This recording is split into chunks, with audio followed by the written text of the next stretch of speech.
Muy buenas tardes, bienvenidos a la entrevista acá en su sector de La Revuelta. Esta tarde tenemos un invitado muy especial que seguramente igual lo vieron mucho más antes.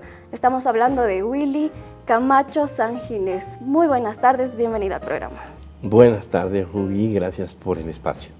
Bueno, comentarles que él es escritor paceño, también es director de lo que es la editorial 3600. Por favor, coméntanos sobre tu trayectoria, qué libros tienes. Bueno, yo empecé a escribir desde muy chiquito, pero claro, no con una aspiración profesional, no pensaba que eso podía ser una carrera ni nada por el estilo, porque además uno cree que te han enseñado a escribir y uno ya sabe escribir, claro, ¿no? O sea, pero cuando yo era economista, o sea, yo fui economista hasta mis 27 años y una amiga me invitó a que vayamos a literatura, a pasar los vestibulares y que lo hagamos como hobby.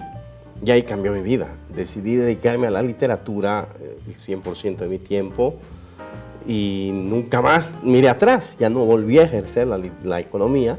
Me dediqué a las letras en todas sus facetas, en la docencia, en la escritura, haciendo periodismo también, guiones, de todo.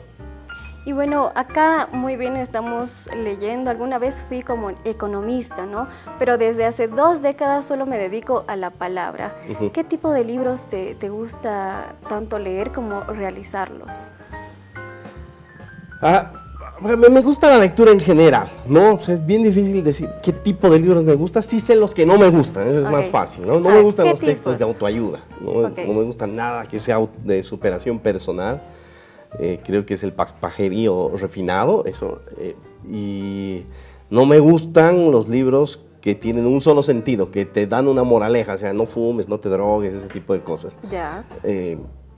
La literatura no tiene que dar mensajes, la literatura no tiene por qué enseñarte algún valor ni nada de eso. La literatura tiene que abrir tu mente y tú verás qué piensas. Claro. ¿Y tu escritura más o menos a qué línea se inclina? Yo, hasta lo último que he escrito, analizo los lados oscuros del ser humano. O sea, me gusta explorar los monstruos en los que nos podríamos convertir, todos. Todos somos asesinos en potencia. No hay nadie que pueda decir, no, yo no mataría. Sí, si están por matar a tu hijo, seguro reaccionas y defiendes y matas. Entonces, hay la posibilidad de que todos podamos desarrollar ese lado oscuro. La mayoría de las personas, por suerte, no lo hacemos. Nos controlamos y dejamos esos lados oscuros bien ocultitos. Y hay otros que los desarrollan. Me gusta explorar a esas personas que se dejan seducir, digamos, por el lado oscuro y disfrutan de eso. Entonces, ¿se podría decir que te inspiras en las personas para ver esa quizá oscuridad? Sí, en la humanidad. En la humanidad. En la humanidad, porque, a ver, somos animales, igual que cualquier perro, mono, qué sé yo, somos del reino animal. Lo que nos diferencia es la capacidad de abstraer y la capacidad de hacer maldades planeadas también. Si un perro le quita a otro perro su hueso, no por malo, por instinto, porque él quiere el hueso. Claro. Nosotros podemos estar llenos e igual le quitaríamos el hueso porque queremos ver qué hace ese pobre perro cuando le quita su hueso. Nos solazamos en la desgracia ajena. ¿Y cuál ha sido el último libro que publicaste? ¿Cuál es el título? Acabamos de publicar un libro en conjunto con varios docentes de la Universidad Católica que se llama El afilador de argumentos, que es un texto de escritura creativa, no tiene nada que ver con ficción, perdón, de escritura académica. Okay. Entonces, es para enseñar a los estudiantes a cómo deben estructurar sus textos argumentativos. Ficcionalmente, lo último que he hecho desde hace muchos años, que se publicó en un libro que se llama Clásico Literario, donde se enfrentaron 11 escritores del Tigre contra 11 del Bolívar. Okay. Y yo publiqué un cuento que titula Sutura Dominguera, ¿no? Donde habla de la revancha de un hijo contra su padre, porque su padre era un futbolero y su hijo no, digamos. Fue lo último, pero igual donde ahí exploro ese lado malo, porque es un hijo que al final planea una venganza muy macabra contra su padre, y una venganza que dura muchos años. Y bueno, hablando de los equipos, aquí menciona que eres stronguista. Sí. ¿Harías un libro referente a algún equipo boliviano? De hecho, ese clásico literario fue un libro pensado en el fútbol, ¿no? En esa época, el proyecto era, porque nos molestábamos entre colegas escritores, ¿no? Pero como no sabemos jugar fútbol, dijimos, lo resolveremos en la cancha de las letras. 11 de ustedes contra 11 de nosotros. Okay. Que haya un director técnico, el director técnico de ellos era Oscar García, de nosotros era Ricardo Bajo. Su director técnico hizo una estrategia que era reunir los mejores cuentos de sus escritores, entonces ellos republicaron, digamos, lo mejor de su obra. Nuestro director técnico nos dijo, no, yo quiero que hagan textos inéditos, que hablen de fútbol, que hablen del Tigre y si es posible más del Bolívar. Entonces hicimos eso y creo que hemos ganado ese clásico por goleada. Bueno, y ya yéndonos más al lado de la editorial 3600, ¿cómo inicias con este proyecto, con la editorial? Hace unos 10 años más o menos. La editorial comienza en 2011, 2022. Hay un quiebre ahí en la fecha porque había una editorial antes, previa, que era Gente Común. Y ahí los socios eran Ariel Mustafa y Marcelo Ramírez. Y llega un momento que se agota ese proyecto editorial después de 10 años de haber hecho mucho por la literatura y separan caminos, pero seguían manteniendo el rótulo de de Gente Común, solo que Marcel le añadía 3600, Gente Común 3600, para diferenciarse del otro proyecto. Era así como Maroyu de los hermanos, no sé, de un hermano del otro, así, pero esto en editoriales. Y entonces ahí Marcel me llama para que yo dirija la colección narrativa, que era un cargo nominal, digamos, para que lo ayudara a armar una colección de textos narrativos, que es mi especialidad. Yo no leo poesía, no la hago, entonces para mí es muy difícil meterme en eso, no sé nada de literatura infantil. Entonces yo empecé a coordinar la colección de narrativa hasta que en 2017, precisamente en septiembre de 2017, me invita Marcela que me haga cargo de la dirección general de la editorial. Un mes como este, ¿no? Ya estamos en septiembre. Sí, hace 6 años Exactos. Prácticamente. Y entonces ahí fue una etapa de reconfiguración de la editorial, porque tenía un diseño distinto al que vemos acá en los libros que estamos exhibiendo. La editorial tenía una imagen muy seria, porque eso es como lo habían concebido, ¿no? Entonces, que tenía una etiqueta abajo donde iba el nombre del autor, el título del libro, el logo, etcétera. O sea, era un formato de fábrica, digamos. Tradicional, ¿no? Sí, y yo veía en una estantería y me parecía que todos los libros eran el mismo título, ¿no? Me tenía que acercar mucho para darme cuenta, esto es distinto a esto. Entonces le dije que deberíamos darle mayor libertad a los diseñadores para que las tapas sean más llamativas, haya más variedad, y empezamos a trabajar. Ese apuntes de cine que estamos viendo ahorita, ese era el formato tradicional. Entonces, donde iba la puntita del 3, la cima del 3, y ahí había apuntes de cine, en este caso no está el nombre del autor, pero solía ir el nombre del autor ahí, y el logo de 3600. Entonces hizo un cambio en la imagen gráfica. Y empezamos a trabajar con editores, cosa que no se hacía en Bolivia, aunque digan que lo hacen, pero es mentira. Muy pocas editoriales trabajan con editores pagándoles, o sea, teniendo una planta de editores que ganen por su trabajo, que no sea colaboración. Entonces conseguimos un equipo de 5 editores muy buenos y empezamos a trabajar todo proyecto editorial asignando un editor. Es decir, llega un libro, pasa una evaluación previa que es hecha por un grupo de lectores igual que no trabaja en la editorial, que se les paga por leer y por emitir un informe anónimo. Y si el libro es aprobado, pasamos a un editor y cada autor trabaja con su editor o editora hasta que el libro esté acabado. Ahí no hay tiempo. Puede durar un mes o puede durar un año la labor de edición, dependiendo del ritmo y del tiempo que tengan ambos, editor y autor. Entonces, hicimos todo ese trabajo, ¿no? De darle seriedad y digamos, un estándar de calidad a la producción literaria en Bolivia. Claro, interesante todo el trabajo que me indicas que realizan, ¿no?, en la editorial 3600, pero enseguida vamos a volver con más detalle e información. Nos vamos a una pequeña pausa. Continuamos con más de la entrevista, aquí con Willy Camacho, y nos va a dar más información de los 2 libros que ambos estamos agarrando. Por favor. Bueno, aquí tú tienes Tiempos Mejores de Guisada Durán, que es el nombre artístico de Fernanda Guisada Durán. Es el primer libro de viñetas que hemos hecho nosotros. Si bien antes ya habíamos tenido una experiencia con la novela gráfica, haciendo la versión precisamente en cómic de Periférica Boulevard, pero después de ahí nosotros como Editorial 3600 no habíamos hecho un libro de solo viñetas. Y si lo pueden ver, Fernanda Quesada tiene un talento excepcional. Yo creo que está muy emparentada en el trazo y en las ideas y en el humor mismo con Quino. Y en este caso, en el libro que yo tengo, vamos a otro lado, que es ensayo, que también es una colección muy nueva. Nosotros no teníamos ensayo, solo hacíamos poesía, novela, cuento. Y en un momento dado se nos empezaron a acercar autores que nos decían, ¿por qué no publican mi libro? Les decíamos, no, es que es ensayo. Nosotros no hacemos eso, vayan a Plural. Plural es el que hace eso. Y al final nos animamos y empezamos con Hugo José Suárez haciendo los libros de sociología. Y en una de esas apareció Juan Carlos Flores, que nos dice, yo tengo la historia de la televisión en Bolivia. Son años de investigación que he hecho desde cómo se ha empezado, qué canales, cuándo ha sido la primera emisión, en blanco y negro, a color.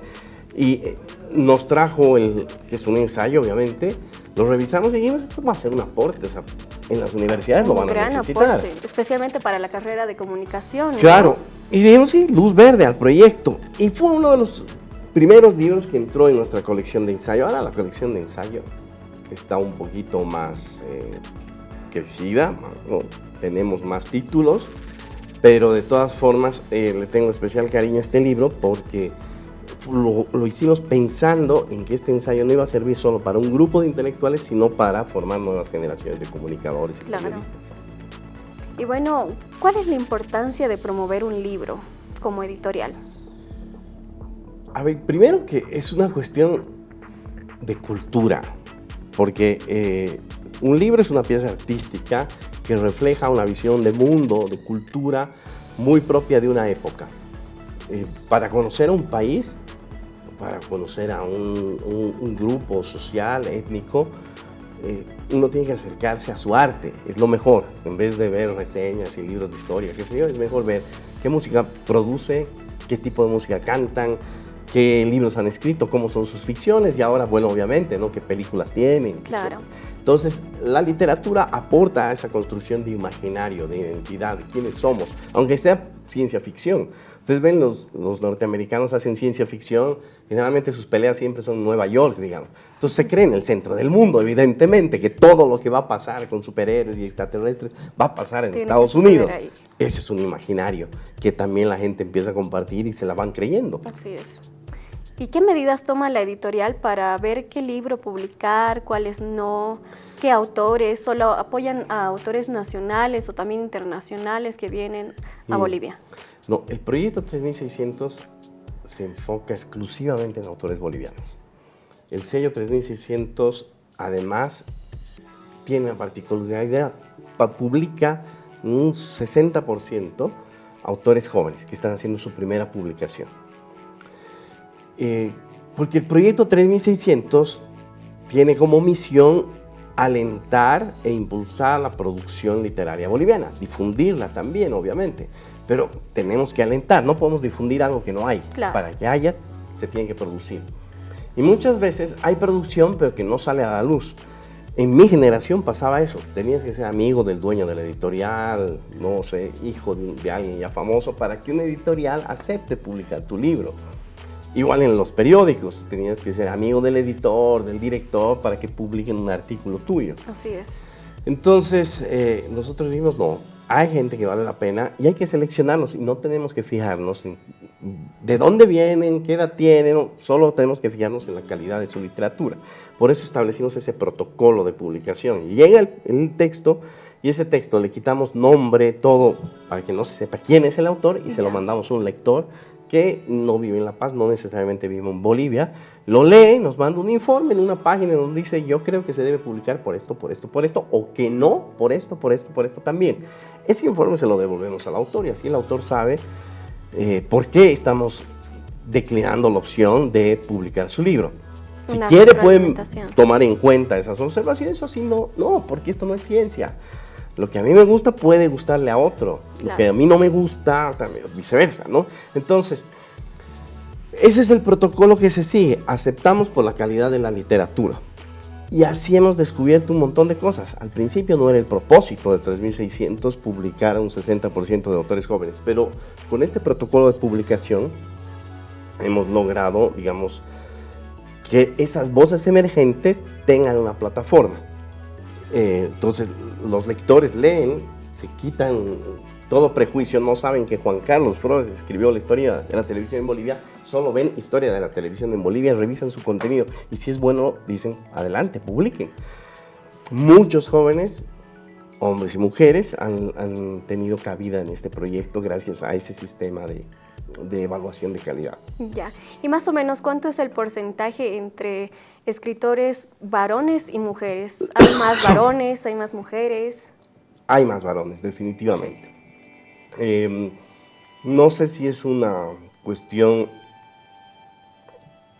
que a las mujeres se les impida, puede ser. O sea, yo tengo colegas feministas que dicen que sí, que a la mujer se le prohíbe más o menos escribir porque tiene otro tipo de responsabilidades y obligaciones, porque tienen que hacerse cargo de los hermanitos, porque si es mamá soltera a los 18, qué sé yo. Es una temática muy complicada, ¿no? Históricamente, la verdad es que tenemos más escritores hombres que mujeres. Los concursos de literatura los han ganado más hombres que mujeres. Pero últimamente, por ejemplo, en el Franz Tamayo, que es el concurso más antiguo y consolidado del país, hemos visto que han ganado mujeres. Las últimas 5 versiones las han ganado, creo que mitad y mitad. Y 3 seguidas han ganado mujeres, de hecho. Entonces vemos una camada o una generación, digamos, en la cual hay, o sea, una generación completa, ¿no?, de hombres y mujeres, pero en la cual las mujeres están asumiendo mayor protagonismo en la literatura. ¿Y qué consejo les daría a estos nuevos escritores, ¿no?, las personas que se están animando recién a escribir, a querer publicar? ¿Qué consejos les daría? El primero, que lean, porque no se puede escribir sin leer. A nadie le enseña a escribir, o sea que hay que olvidarse de eso, que en colegio te han enseñado a escribir. 95% de las personas son analfabetas funcionales, ya saben reconocer que C más A más S más A dice casa, pero en un contexto no van a entender que es una metáfora, etc. Entonces, para los que quieran dedicarse a la escritura, y no solo para llenar formularios, sino que quieran escribir, transmitir ideas, hay que leer. Leer bastante es la única manera de aprender a escribir. Se aprende por memoria, por experiencia. De ahí, obviamente, es ponerse a escribir, compartir con amigos, si es posible meterse a talleres que no sean indulgentes. Y también cuando compartas, no compartas con tu mamá, con tu papá, siempre te va a decir que es bonito lo que escribes. Tienes que escribir con alguien que te pueda decir cuán malo eres. Y partir de ahí, si de verdad te gusta, vas a empezar a esforzarte por no ser tan malo. Claro. ¿Y publican todos los libros que tienen en 3600? ¿Tienen una página digital también donde podamos ver y apreciar los libros? Sí, editorial3600.com, ahí está nuestra página, que está a punto de relanzarse además con nueva imagen. En Bembo, que es un shopping virtual, bembo.com, también está el catálogo digital para la venta y eso llega a provincias, ¿no? Si piden a Chacachi les llega el libro, es muy eficiente el servicio, muy económico. Y bueno, hablando entre lo digital y lo físico, ¿qué es lo que prefieren en lo personal? ¿Un libro físico o un libro que podamos ver tanto en el teléfono, en la tablet? Es que depende. Yo para leer prefiero la pantalla, porque me he acostumbrado, edito tantos años y como hay que editar en la computadora, me acostumbré. Entonces, para leer prefiero la pantalla. Pero cuando me gusta el libro, me lo compro en físico. Por ahí está, nuevito, pero lo tengo en el estante. Es otro gusto llegar a tu casa y ver tu estante repleto de libros. O sea, en tu Kindle igual puedes tener la misma cantidad de libros, pero no se ve, no es lo mismo, es una pantalla fría. En cambio, verlos ahí es otra cosa, es un placer, un gustito personal. Siempre creo que uno tiene que tener su biblioteca, como dicen, si no, pareciera que uno no lee, no consume. Pero bueno, yéndonos por esa parte, Editorial 3600, ¿qué autores tiene? Muchos. El catálogo los más está... especiales. A ver, voy a nombrar a uno que se me viene inmediatamente siempre que me preguntan esto, que es Adolfo Cárdenas, porque además ha fallecido este año, nos ha dejado, así mi profesor en la universidad, y luego amigo, guía, y un maestro de la literatura, ¿no? Es considerado uno de los mejores narradores del siglo XX en Bolivia. Ha dejado una escuela y una obra tremendas. Y él publicó con nosotros, bueno, con gente común en esa época, Periférica Boulevard, que es uno de los grandes clásicos de la literatura boliviana, y luego heredamos eso nosotros como 3600 y la seguimos publicando hasta su 9ª edición, creo. Y es el long seller de la editorial, es el que se vende todos los años, fija que ese libro se va a vender bien, porque ya, obviamente, como te digo, es un clásico, pero además son generaciones de estudiantes de literatura que lo han leído, que ahora son profesores, que lo dan a sus estudiantes a su vez, entonces va creciendo el espectro de lectores. A ver, entre otros destacados tenemos la obra completa de Claudio Ferrufino Coqueñó, que es el mejor escritor vivo, creo, en Bolivia, de su generación. Está la obra de Guillermo Ruiz Plaza, que es igual de su generación, creo que lo más destacado, y él vive en Francia, ha ganado todos los premios que se pueden ganar. Tenemos la obra completa de Víctor Hugo Vizcarra, que aunque no está vivo, pero lo que nos gusta a nosotros, por lo que te estoy diciendo, es tener la obra completa, crear familia. O sea, si un autor empieza a publicar con nosotros, queremos que se quede y que su obra quede con nosotros. Tenemos a Badik Barrón, por ejemplo, que él empezó publicando con Cartonera y por su cuenta, hasta que llegó a la editorial y a partir de ahí tenemos toda su obra y la vamos a completar. O sea, los libros que no publicó con nosotros el próximo año van a salir para tener toda la colección de Badik Barrón, que son los principales cantautores del país, pero quienes lo conocen como músico tal vez no conocen esa su faceta de poeta. Él ha ganado igual todos los premios de poesía que hay en el país y tiene 11 libros publicados. Wow. Sí. Y como editorial 3600, ¿cuál es el propósito? ¿Qué ven a largo plazo como editorial? ¿Qué proyectos tienen? A ver, una visión que tenemos es que en unos 5 años, cuando se hable de literatura boliviana, automáticamente se relacione con 3600. Si alguien te pregunta a ti, oye, ¿dónde puedo hallar literatura boliviana? Tú dirás 3600, ¿no? Porque ya está en el imaginario del lector que nosotros somos un proyecto exclusivamente de literatura boliviana y que la literatura que les ofrecemos es buena. Esa es una visión empresarial de proyecto. Luego queremos consolidar la revista 88 grados porque creemos que la no ficción es un género que gusta mucho a los bolivianos porque nos gusta vernos reflejados en historias reales. Una novela es linda, obviamente, y nos hace vivir cosas, cuentos. La ficción es hermosa, pero la no ficción te lleva a otro lugar porque utiliza las mismas herramientas de la ficción, pero para contarte historias reales. Entonces la revista 88 grados está enfocada en eso y creo que es un proyecto muy potable. Aparte es una revista virtual, entonces la gente puede acceder gratuitamente. Es un proyecto que para que crezca necesitamos alimentarlo primero con contenido, pero también con recursos, y ese es un proyecto en el que estamos metidos, ¿no? Tratar de conseguir financiamiento, porque llega un punto en el cual los que colaboran merecen ganar, o sea, ya no pueden dar por amor al arte, todos merecen ganar por su trabajo. Eso queremos consolidarlo. Y por último, queremos crear una colección para estudiantes a corto plazo. Estoy hablando de los proyectos a corto plazo. Que en los casos de libros como Sobras de Hiroshima, de Mauricio Murillo, por ejemplo, venga con una guía de lectura donde haya preguntas para hacer una evaluación de la comprensión, de la retención mnemotécnica, también que haya controles de lectura y exámenes para el docente, etc. O sea, que cada libro venga con su guía de lectura y orientemos eso exclusivamente a los colegios para formar lectores, porque necesitamos lectores que tengan una conciencia más crítica de lo que buenos lectores, ¿no? Porque en colegio no todos tienen como que esa facilidad de enseñar, no todos pueden aprender, ¿no? Los maestros también no tienen como la capacidad de tener una buena lectura, enseñar una buena comprensión. Sí, puede ser que las herramientas con las que se forman profesores de literatura o los métodos ya sean muy anticuados. Y que haya esta semillita puesta que está en la currícula, ¿no? De que tiene que haber valores y moralejas y enseñanzas.